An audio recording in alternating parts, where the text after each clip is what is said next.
अगर 17 सितंबर को मोदी इस्तीफा देंगे तो क्या योगी लेंगे 18 सितंबर को पीएम की शपथ? क्या है बीजेपी और आरएसएस का नया प्लान?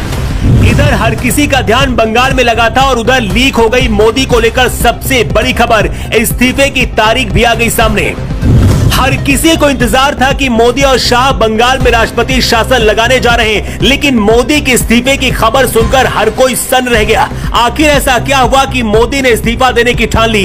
क्या आरएसएस से बगावत करना भारी पड़ गया या फिर मजबूत विपक्ष के सामने मोदी कमजोर पड़ गए? क्योंकि पिछले 1 महीने के अंदर मोदी सरकार 3 बिल वापस ले चुकी है। मोदी कब इस्तीफा देंगे इसकी तारीख भी सामने आ गई है। योगी आदित्यनाथ को हमेशा से आरएसएस का साथ मिला है। ऐसे में अगर मोदी कुर्सी से हटते हैं तो शपथ कौन लेगा, अमित शाह या फिर योगी आदित्यनाथ? और अगर योगी दिल्ली गए तो यूपी कौन संभालेगा? बीजेपी के पूर्व राज्यसभा सांसद सुब्रमण्यम स्वामी ने खुलासा किया है कि 17 सितंबर को मोदी इस्तीफा देंगे।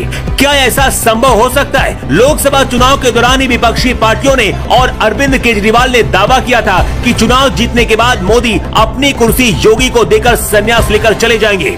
सीएम योगी और केशव मौर्य के बीच की दुश्मनी हर किसी को पता है, लेकिन इसी हफ्ते केशव मौर्य ने एक बयान दिया जिसकी उम्मीद किसी को नहीं थी। केशव प्रसाद मौर्य ने कहा कि योगी से बेहतर कोई मुख्यमंत्री नहीं हो सकता है। केशव मौर्य हमेशा से सीएम बनना चाहते थे, लेकिन योगी के सामने सरेंडर किया तो इस बात के संकेत मिले कि कुछ तो बहुत बड़ा बीजेपी के अंदर पक रहा है। अंदर खाने की खबर है कि योगी को पीएम बनाकर केशव मौर्य को सीएम बनाने की तैयारी चल रही है। यही वजह कि अखिलेश यादव भी परेशान है, क्योंकि योगी पीएम बने और केशव प्रसाद मौर्य सीएम बने तो सबसे बड़ी मुसीबत अखिलेश यादव के लिए होगी, क्योंकि बैकवर्ड वोट बैंक पूरा बीजेपी के साथ 2017 की तरह जा सकता है। 17 सितंबर को पीएम मोदी का जन्मदिन है और इस तारीख को क्या ऐलान होगा, इस पर हर किसी की नजर है।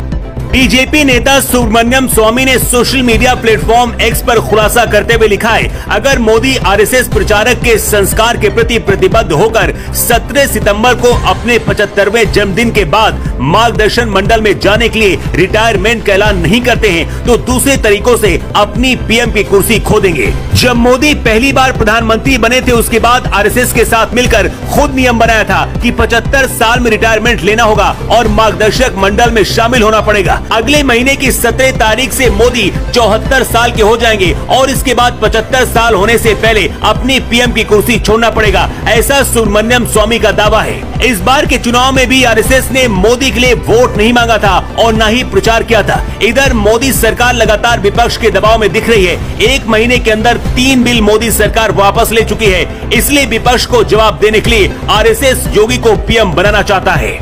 मोदी के प्रधानमंत्री बनने के बाद बीजेपी में कई बड़े नेता 75 वर्ष की उम्र पार करने के बाद राजनीति से संन्यास ले चुके हैं। इसी वजह से लालकृष्ण आडवाणी और मुरली मनोहर जोशी जैसे दिग्गजों को मार्गदर्शक मंडल में बैठना पड़ा था। सुमित्रा महाजन जैसी बड़ी नेता भी चुनाव में नहीं उतर पाई थी। हालांकि सुब्रमण्यम स्वामी ने ये नहीं बताया कि वो दूसरे तरीका कौन होगा जिस वजह से पीएम मोदी को अपनी कुर्सी खोनी पड़ सकती है। वैसे चुनाव से पहले अमित शाह ने एक बार कहा था कि मोदी पर 75 साल वाला नियम नहीं लागू होगा, क्योंकि ये निर्णय पार्टी को लेना है और जो चाहेगी पार्टी वही निर्णय लेगी।